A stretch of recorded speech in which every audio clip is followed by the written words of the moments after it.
Today we're talking about a really pretty controversial topic, and that is lectins.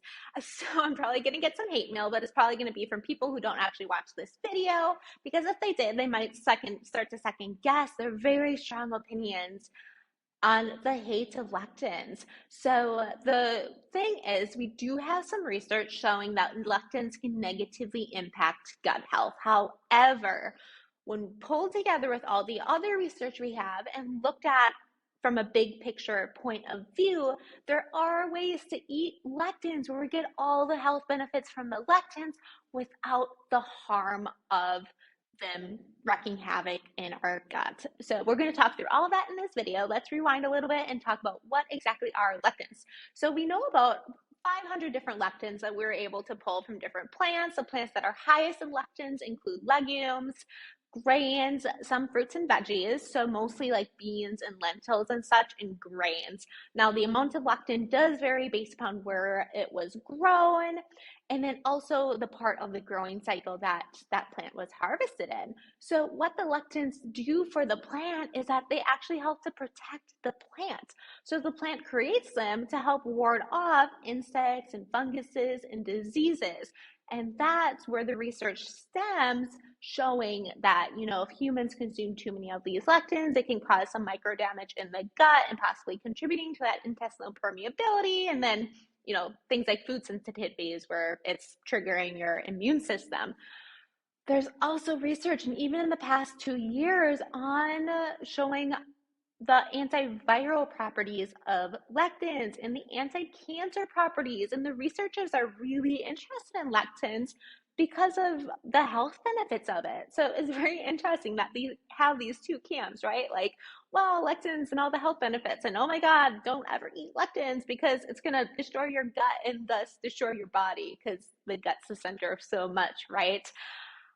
All right, we're going to talk through all that in this video. So I'm Ashley Oswald. I'm a gut health dietitian and founder of Oswald Digestive Clinic, where we help people improve and eliminate bothersome gut issues like gas, bloat, diarrhea, constipation, and more. And we now accept insurance. So many of our clients get full coverage, which is very exciting. You can become a client by scheduling your initial appointment below, and then you'll get some questions in our intake forms that you can call your insurance to check what sort of coverage your specific plan might have. Or if you're not ready for that, you can also download our free guide, 5 Ways to Improve Gut Health and End Food Intolerances for Good, which is also linked below. Without further ado, let's dive in to talk more about lectins.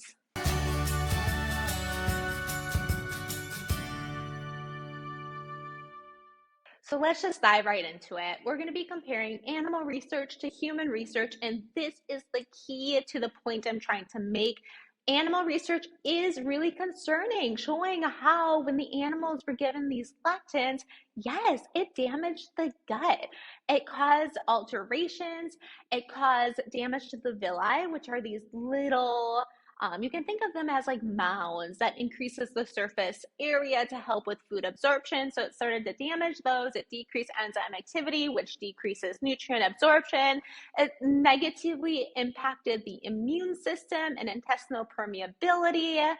And so, yeah, it's concerning. But the human research we have, even though it's limited, it is not showing those same concerns. That's the most important thing for you to remember, especially when these foods are cooked and eaten in traditional ways so that they are well broken down and tolerated. So let's talk about what that means. So there are 4 ways to be able to decrease lectins in foods, and that is soak, autoclave, boil, and ferment. So you can boil legumes at about 200 degrees Fahrenheit for an hour, and just this simple practice will reduce the lectins by 94 to 99.8%. You can do high pressure steam for just 20 minutes, and that can eliminate completely lectins in lima beans. So it would make sense that it could do the same for other types of beans. You can ferment for about 3 days, and that can destroy almost all the lectins in lentils as well.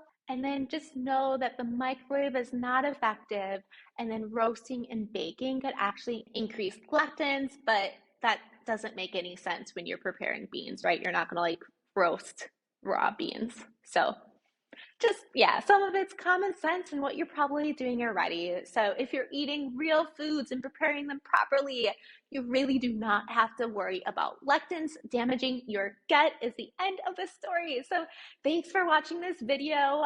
You can schedule an appointment below or download our free guide. And I hope you have a great rest of your day, and I will see you next week.